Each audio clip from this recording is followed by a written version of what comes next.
We've been reviewing scooters for a long time now, guys, and it's been about 2 years since we did an actual giveaway. A little bit different than most reviews. I've decided we're gonna give away this new 300x scooter that we're showing in this review. All you have to do to enter this giveaway is comment down below why you wanna win the scooter. You also have to be subscribed to Jordan Moves channel. I'll link it right here. We're gonna pick a winner in 2 weeks. You're gonna get this beautiful 300x. Shout out to New for sponsoring this video.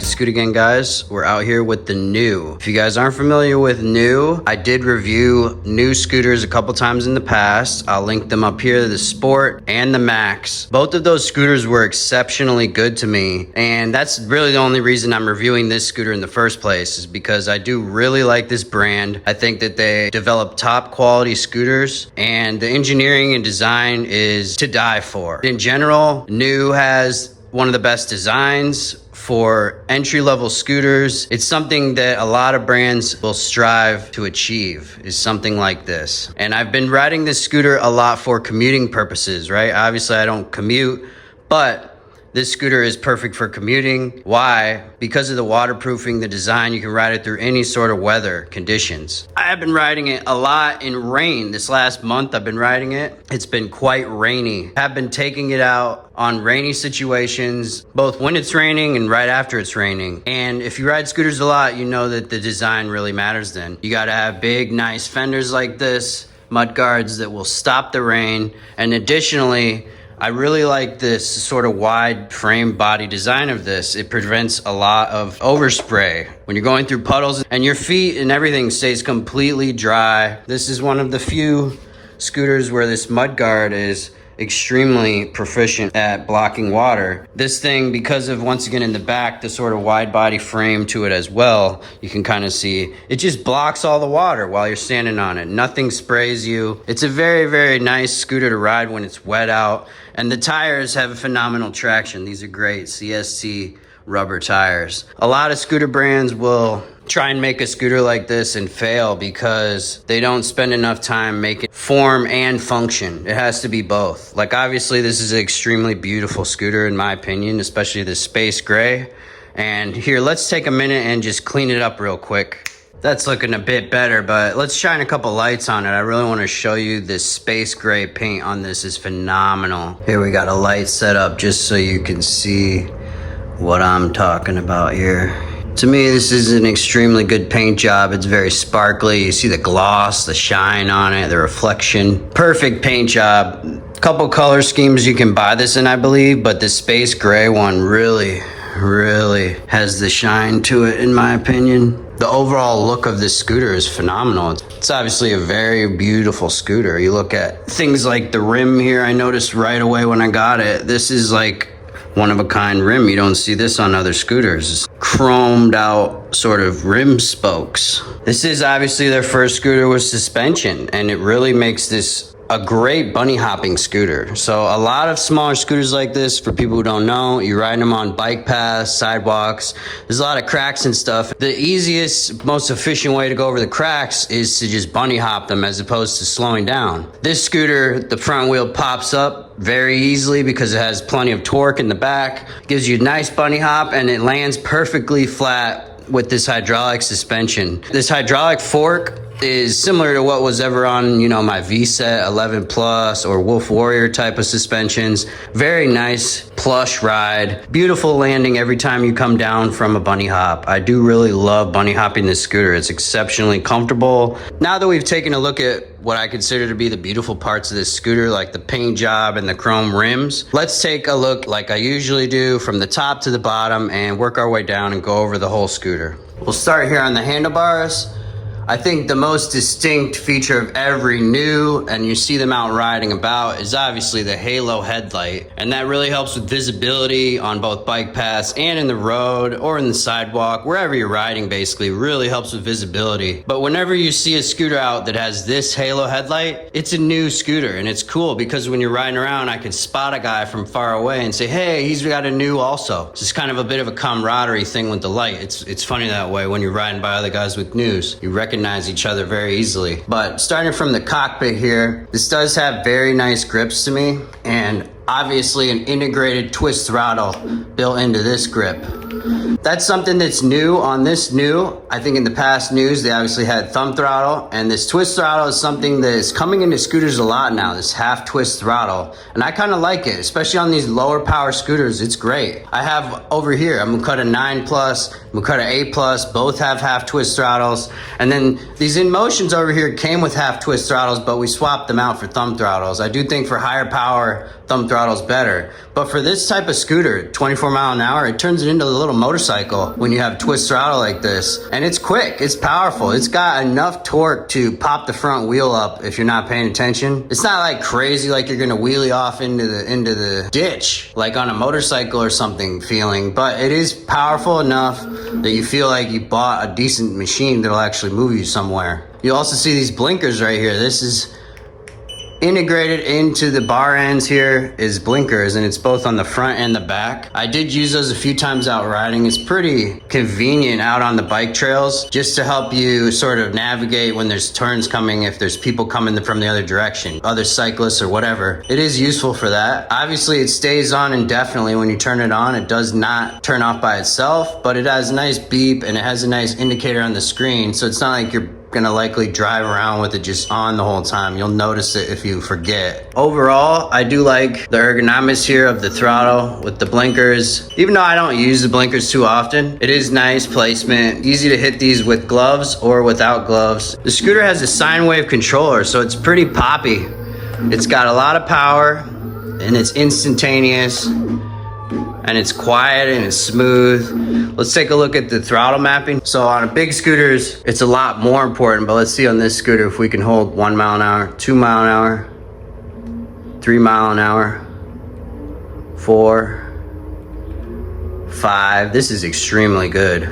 For a entry-level scooter to have this good of throttle mapping where you can control any mile per hour you want right here. See, 8, 9, 10, 11, 12. We'll go all the way up to 24 here just to show this off. This is extremely good throttle mapping. 17, 17 and a half, 18. Oh, let me go back to 18, 19, 20, 21, 22. That's 21 and a half, 22, 23, 24. See that? And then we have our cruise control that I've activated right now. We can hold that. That is the best throttle mapping I have ever seen on any scooter, period. And what that means in layman's terms is the programming between the throttle and the scooter. The programming of how fine-tuned the throttle is to where a little bit of movement equals a little bit more power. So a lot of scooters, even these days, you'll sort of turn it on, it won't go, it won't go, it won't go, and then it'll jerk up to like 10 or something. And it's because there's terrible throttle mapping and it's on a square wave controller and it's not built to be smooth and comfortable like this. This is really phenomenally good. And I'm glad I tested this. I never really looked at it that close till today, but this is definitely the best throttle mapping I've ever seen. Good job, New. That gives me a lot of hope. If you guys ever come out with a big fast scooter, it's gonna be very, very, very smooth to ride. Let's move farther left on the cockpit here. We obviously have the button. Most of these beginner scooters have like one main button that controls everything. You hit it once and it'll take it in eco mode. And then I just keep it in full power mode, this mode. But let me show you the speeds. When e-save is on, it's gonna restrict you down to 9 miles an hour there. Limp mode almost to get home. If say you get low on juice, getting your last bar and it's flashing, then you need a limp home, then you wanna put it in e-save mode and that'll get you the rest of the way sort of deal. Because you do get a lot better range when you're going 9 miles an hour versus 24. Something to use if you get stranded out there and need, you know, whatever. But I just ride it in this full power, obviously. You get used to that. It's nice to ride. Very nice control of the scooter. Has a nice bell. Use that quite a lot on the bike trails. And then it does have dual brakes. You'll notice dual disc brakes here. Something you need on a scooter like this, to be able to control both your wheels. And in addition to the cool light, they also have these distinctive windshields. Obviously, it may not do a lot right now, but I do think in the future, you know, bigger, faster scooters are gonna need windshields. And this is sort of just a concept of how we can add windshields, and it's smart. I do like this. You know, it does maybe protect a little bit from sun. They honestly, if they wanted to make this bigger and higher and cooler, I'd be down. I think it'd be a cool design if they took this sort of up and around the screen to help you sort of view the screen. It's not gonna like block bugs or block wind to your face. You know, you have a helmet for that purpose. But at the end of the day, it's very cool and stylish. And I do like that a lot, that they put time and effort into design, and it's beautiful. It's a beautiful scooter. I think we've covered most of the cockpit here. So let's just move down a little bit. Nice reflectors built in here. A lot of brands, they send you ones you have to stick on yourself. This stem is super beefy, thick. You have no sort of worries about this scooter that any of this is gonna have a problem, because it's just extremely well built to me. Come down to the folding mechanism here. I will see if I can open that one-handed. That's how easy it is to do this one. Boom, like that. Let's take a look inside the wire management. Oh, that's beautiful. So nothing will ever get pinched or messed up in here.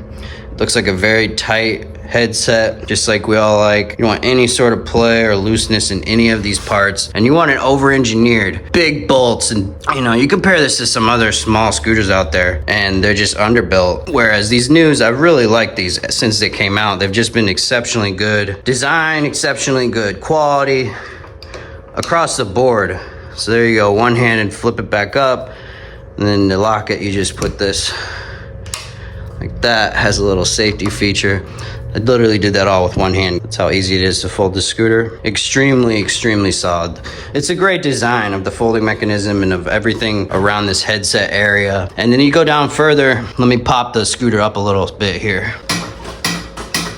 You go down here and you see something similar to almost like a Nami scooter design, where there's gonna be a giant weld with a couple big tubes, and these steel reinforcement tubes here sort of make up the frame of the scooter. They run the whole length of the scooter, and that's where everything is built inside of. And so it's a very strong, in my opinion, frame compared to a lot of other scooters where it's just like a metal box. This is one solid piece of metal from here all the way to here, all the way to your axle. So for me, it's a strong design. It's a really good design. And like I was saying earlier, it's almost like a wide body design where it blocks debris and water and whatever from hitting you. So it's a superior design, in my opinion, for these type of beginner entry-level scooters. I do really, really think this scooter is top quality. And if you guys are in the market, yeah, it costs a little more. I think it's around $950 or $1,000, but the quality's there, and I think you'll get more years of use out of it because the quality's there. And speaking on that, while we have it up this high, let's take a look at this. A little bit hard to read on these shiny stickers, but you can see that this scooter is UL certified for electric shock and fire hazards. What that means is that this scooter has been checked out by this company, UL, which is the top certification company in the world. And they've checked out the whole scooter for specifically electric shock and fire hazards. And what that means is this scooter is much less likely to burn your house down than a scooter that is not UL certified in this certain way. So a lot of other scooters, I think, I'm not gonna go mention any names right now, but there is some scooters that use, say, UL certified batteries and then put that inside of their scooter. That's not necessarily UL certified scooter, in my opinion, because the scooter itself is not UL certified just because the battery is. These guys, they're taking it a step further, and a lot of brands these days, because of regulations in New York City and California and other places, UL certification is starting to become standard on these entry-level scooters where they're going into high-rise apartment buildings and things like that. And so This is important, and this is something you need to pay attention to when you buy a scooter of this type anymore. Is it UL registered, and in what way? And it needs to be UL registered in this way, where it's for fire hazards. That's the most important UL certification, is will it not burn your house down or your neighbor's house or whatever. A lot of these obviously are going to be going to houses with families. You guys have kids, you guys have people sleeping at night, that you shouldn't have to worry about something like a battery in a scooter. This is the line that they draw in the sand between a good scooter and a not a good scooter these days, is the UL certification. So in general, I'm not even saying you have to buy this scooter if you guys are looking for a good scooter, but if you're looking for something that's UL certified, in general, it's going to be superior to most other scooters on the market for safety and design. Let's talk a little bit about these tires. They are 10.5-inch by 2.5 inch. As you can see, that's an extra ½ inch right here than most 9bots and other things. And actually they're old news. I think we're 9.5-inch tires, if I remember. It's been like 2 years since I rode those, but this tire is a little bigger, and it does show while you're riding it. It's very comfortable, super comfortable tire, overall cracks. And on bike paths, you don't need giant tires, and really it's about just having a smooth ride, and that's really what this does with the suspension and the tire design they have going here. Is all about just having a nice smooth ride on bike trails. It's fantastic for bike trails. Now, I do have one complaint about this scooter. Let me swing it around quick. I think that the disc brakes they use here, see if I can find right there, are 110 millimeter, and to me they're just small. You can look at it from out here. They could have used like a 120 or 140 even, and I think it would have gave this a lot more enjoyable braking experience. It's not that it sucks at braking at all. Obviously it has dual disc brakes and a rear engine braking, but I do think that if they had increased the size of this a little bit, it would have maybe given a little bit more natural feeling braking versus just relying more so on the electric motor braking right now. As far as the range here, 608 watt hours. 608 watt hours, it's about similar capacity as like a 9bot max type of thing. These type of scooters in general, you get about 20 miles. That's what I get out of it on 200 pounds, 190 pounds of weight. Obviously, if you weigh less, you'll get more. To me, it's about 20 miles max on this scooter. So I even take it on maybe 15-mile rides so that I'm not having range anxiety. But in general, yeah, this 500 watt motor is legal in almost every city. And the 24 mile per hour speed is legal in almost every city, at least in the US. I think if you buy this scooter, you'll be able to ride it anywhere you're at and not have problems being harassed by Karens or police either way. And at the end of the day, that's really what you want. Something you can enjoy and ride in peace without having any problems. I'm gonna say right now, like, having all of this power comes with great responsibility. That it can get you in big trouble. It can get you really hurt. It's definitely something to be said about starting out on a scooter like this for a couple years, learning your area, learning your roads before you even think about jumping up to a hyper scooter type of thing. And that's what I did. That's how I even got good at riding in the first place, I think, is from riding this style of scooter for years, a couple years, racking up thousands of miles. And these are really good at what they do. This is really like the true form of a scooter to me, is it gets you from point A to point B. It does it efficiently. It's well made so it won't break down, and it's well designed so you don't get dirty or you don't wreck. From that standpoint, I think this scooter is a 10 out of 10 for me. It's very rare for me to say that a scooter is like perfect, but this scooter is nearly perfect. So much pep that when you get it, just be careful, because it will pop a wheelie on you if you're not looking. And the first day I even got it out, charged it up, took it right out there, and it straight up popped a wheelie on. It scared the crap out of me. I was like, damn, that's actually a strong scooter. Just be careful with it when you first get it until you get used to it, because it's got the power. But thanks for watching, guys. We're gonna show a bunch of ride clips now, and so let's go talk about the scooter more out on the road. Good talk in the garage there. Let's take this thing for a rip.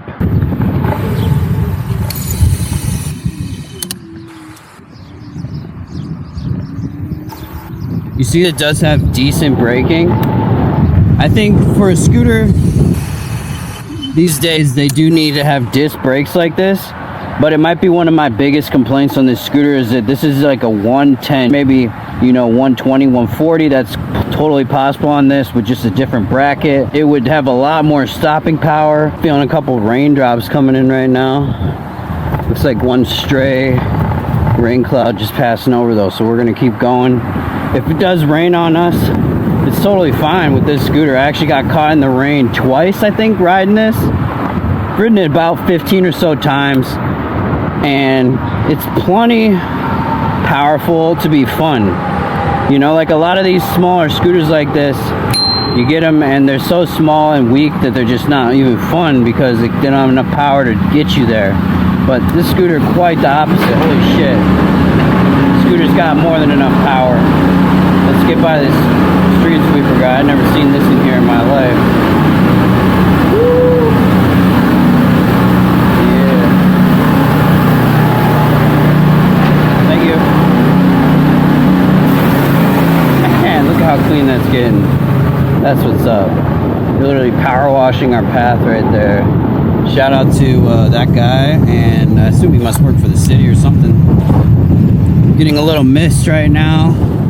If it messes up our camera, I apologize for that. I can't control the weather these days. It's kind of crazy, just random rainstorms all the time. You see a lot of these places we're riding today, it's gonna be blind corners like this, and that's a big factor with this front headlight on these news.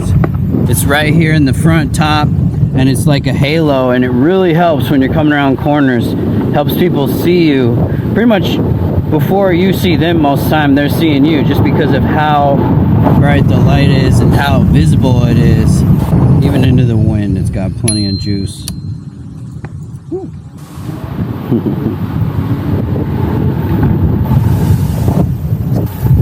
Let's get it right up to 23, 24.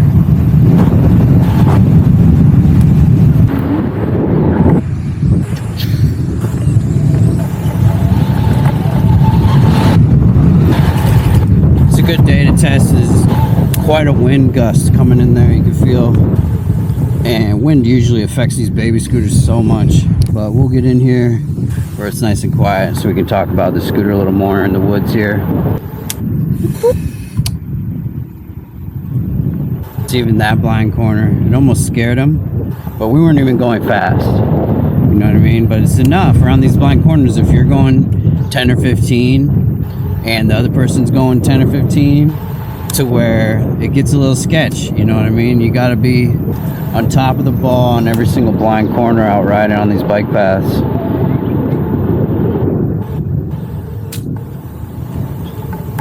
The 24 on here, it's almost too fast. So we do need to talk about 24 mile an hour is fast. I know I mentioned that in another clip, but whenever you're going past a biker, I think technically the law is you're supposed to go to like 12 miles an hour and slow down a bit, obviously, right? You're not supposed to pass them at full speed. That is dangerous for everybody. Same for them. They're not supposed to pass you going 25 mile an hour down a hill or something. They're supposed to brake and, you know, pass you going 10 or 12 miles an hour. And that's sort of just the etiquette of the bike path, is whenever you come up on somebody from either direction, whether you're passing from this direction or from that direction, you really got to slow down about 10 or 12 miles an hour. Scooters like this, think about it that way. It's important to have power from 12 to top speed, because you're gonna be slowing down all the time to this sort of speed, and then you're gonna be boosting back up every time you pass somebody, and you're gonna be doing that the whole time you're riding on the bike path out here on these type of trails. And it's gonna be passing bikes, passing bikes, passing bikes. So the question is your scooter strong enough to actually pass the bikes safely, or are you gonna create a hazard if you're passing them with a really weak, slow scooter? And the answer with this scooter is definitely you have plenty of power to pass any bikes you run up against. I have plenty of clips now. I'll show you guys all those clips. Passing, you know, younger, older bikers that aren't really going very hard versus experienced, like sort of Lance Armstrong bikers that are pretty much going all out. This scooter can easily handle all of that stuff. Coming up behind you guys. On the left. Coming up on the left.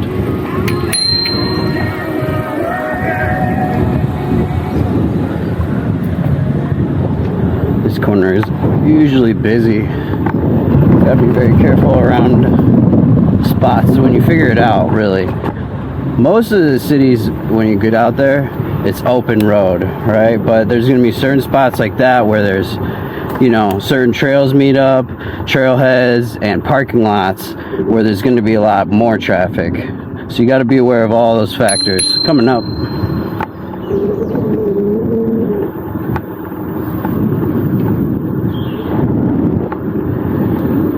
Crushes this hill easily, 15-16 miles an hour. You know, that's top speed for a lot of other scooters, and that's what we're doing uphill with my, you know, 190 some plus pounds these days, 200 with all this gear on for sure. The scooter's still pushing me, it's still doing just fine.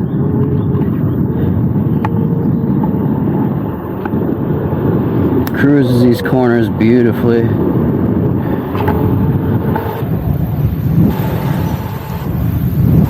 Slalom's really nice, and on these baby scooters like this, I call them baby scooters, they're not really all for babies, but beginner scooters, slaloming is what you end up doing a lot of. It smooths out the ride, it's fun obviously, and it also wears out your tires more evenly than just driving in a straight line.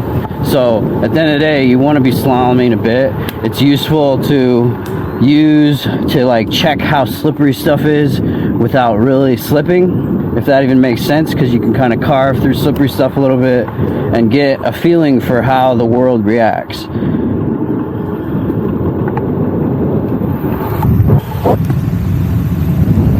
Downhill, it's still restricted at the top speed there. Like in general, the scooter won't go above 24, and it has a slight sort of engine braking, but it's nothing dangerous. Like back in the day, there used to be scooters that came out with really scary sort of engine braking. When you go down a hill, it would auto brake you very hard and jerk you, and it's not like that definitely at all. It's very smooth, manageable sort of self-braking at 24. 24 is a great speed to, you know, get places efficiently, but still be pretty much legal on every bike path in the country, and get there quick enough though, versus a 15 mile an hour scooter. You think about it, 15 versus 24 is quite a big difference.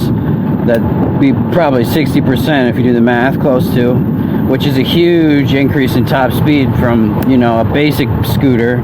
This is definitely a more premium entry-level scooter. From that standpoint, it costs more. Obviously, we haven't talked about the price too much out here on the road yet, but the price, to me, seems worth it for the ride. When you compare it to something else in my garage right now, like say a Commuter 8 Plus in my garage, it's decent, but it's 24 mile an hour. It's about the same top speed, and it is dual motor. It's zippy, but so is this. This is very zippy and practically pops the wheelie out of your hands if you're not careful. And they're both really just, you know, built for commuting. They're commuter scooters, but I seriously think this is better. It has a bit better build quality from top to bottom, like completely waterproof, UL tested and rated. You know, just there's a lot of things about this that I would rather have over that Commuter 8 Plus. And trust me, I'm a Commuter fanboy from the get-go. That scooter, the Commuter 10 is great. The 9 is really premium for where it sits with all the options. But the 8, you know, with the solid tires, I've just never been a fan of solid tires.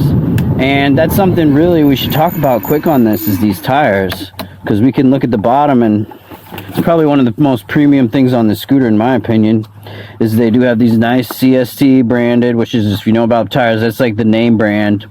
And these are 10.5 by 2.5. So they're not even a standard size. They're a little bit extra big. 9 bots and all that's like 10. This is 10.5. Plus it's 2.5 wide. It's wide. It's a big tire for this scooter, and it really shows when you're riding on it how comfortable and smooth the scooter rides. To me, it's almost the perfect tire for a commuter scooter like this. Whereas you compare that with, say, the Commuter 8 Plus I'm talking about, that tire is like the worst tire. I actually hate riding on that tire because it's just rough, it's sketchy, it's a little slippery feeling. You can't corner, you can't really slalom. Like even doing this on it would be extremely sketchy, which it's not even at this. On this, it feels perfect, you know.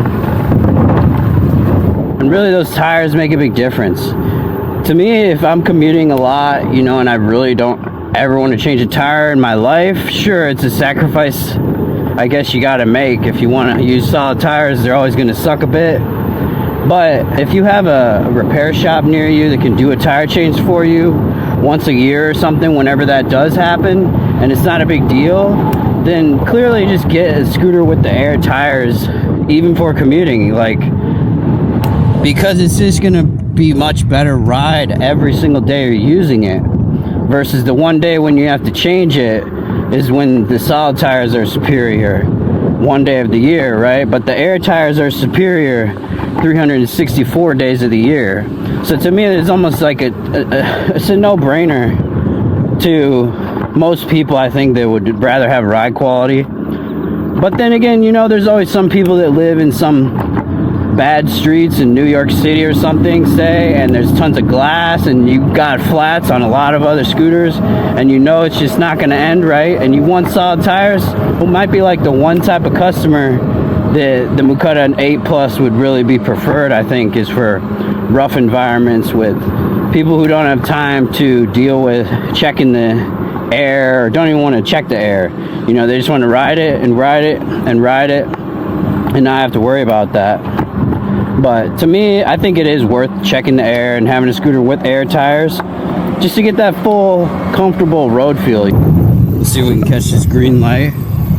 It's got enough speed to handle being on the side of the road, but you can never take a lane with this scooter. It's definitely bike path, sidewalk scooter, which is fine. Obviously, it just depends where you live. That's kind of what type of scooter you need to buy. So this is gonna be for people who have decent bike paths.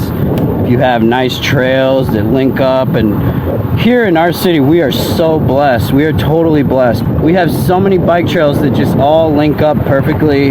And if you want to, you can get from one end to the other corner to the other corner of this city exclusively on bike paths. And that's amazing to me. And if your city is like that and they prioritize alternative transportation, this is the type of scooter that's perfect for you.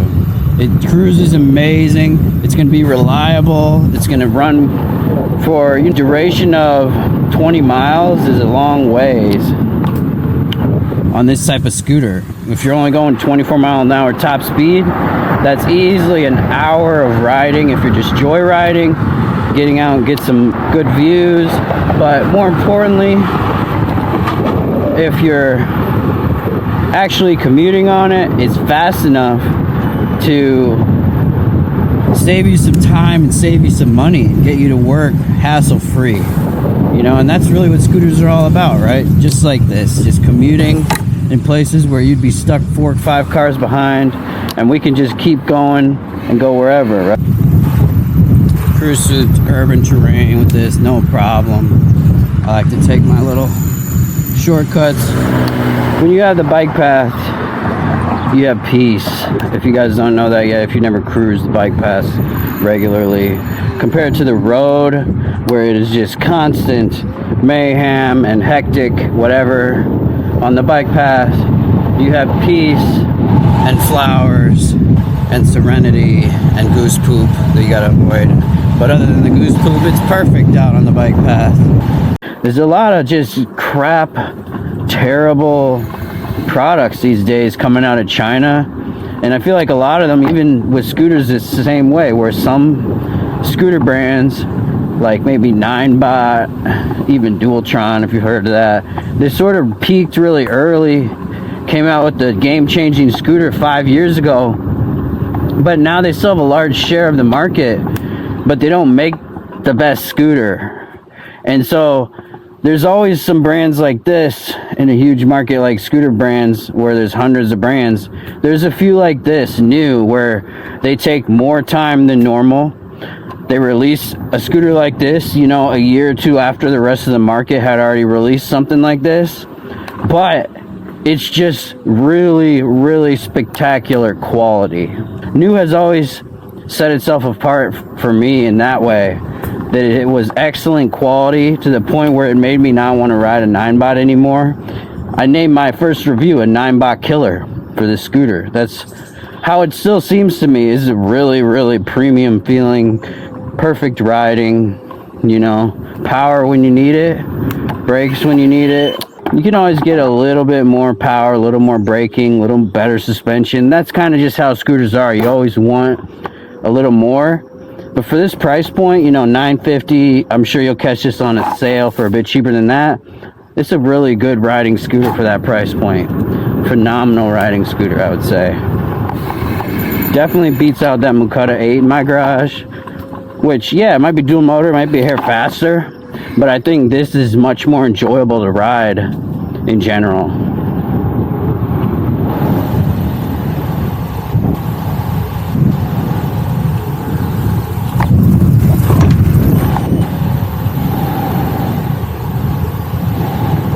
Scooter specializes in passing bicycles.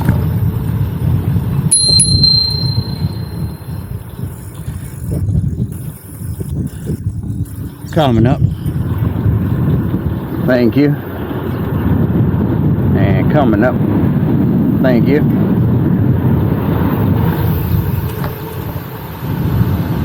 Smokes bikes without even trying, and it's definitely what I love about this scooter. There's a hill test against the biker, see if we can catch him. He's getting it.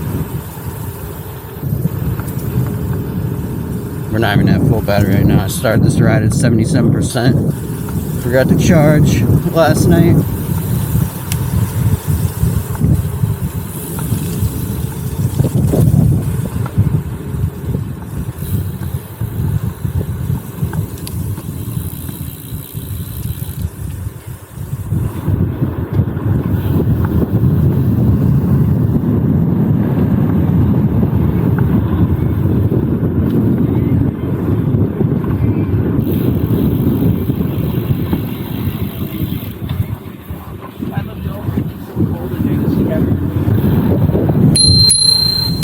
Coming up on the left.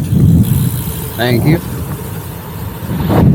Even a fast biker, you can pass them easily.